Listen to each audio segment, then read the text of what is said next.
વિશ્વનું બીજા નંબરનું સૌથી મોટું સિરામિક હબ મોરબી દર વર્ષે 20,000 રૂપિયાની વિદેશી હુંડિયામણ કમાઈ આપે છે. દેશના અર્થતંત્રને મજબૂત બનાવવા માટે આશરે 50,000 કરોડનું ટર્નઓવર ધરાવતા મોરબીના સિરામિક ઉદ્યોગને મોદી સરકારના ત્રીજા કાર્યકાળના પહેલા કેન્દ્રીય બજેટ માટે અનેક અપેક્ષાઓ છે.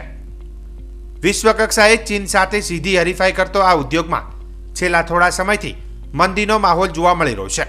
આ મુદ્દે ઉદ્યોગકારોએ અનેક વખત દિલ્હી સુધી વિવિધ મુદ્દે રજૂઆત કરીને રાહત આપવાની માંગો કરી છે, જેથી તેઓને આશા છે કે સરકાર તેમની માંગણીઓ પર ધ્યાનમાં લઈને ઉદ્યોગોને પ્રોત્સાહન આપતી જાહેરાતો આગામી બજેટમાં રજૂ કરશે. બધા ઉદ્યોગમાં અત્યારે જોઈએ તો મંદીનો માહોલ છે જ.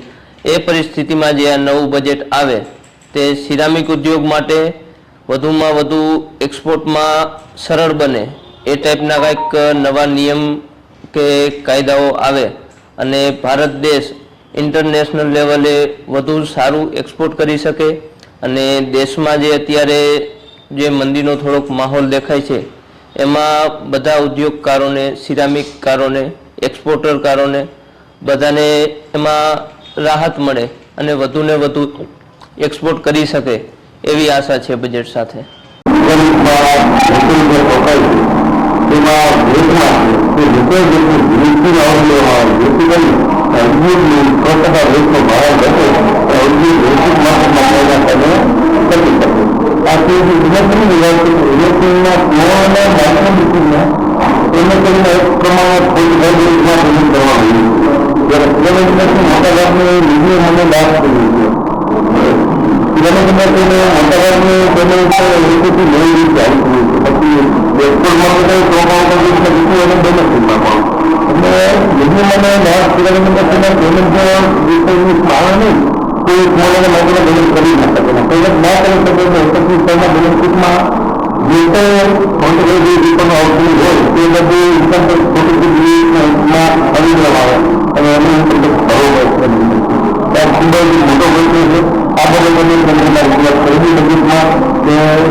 Thank you.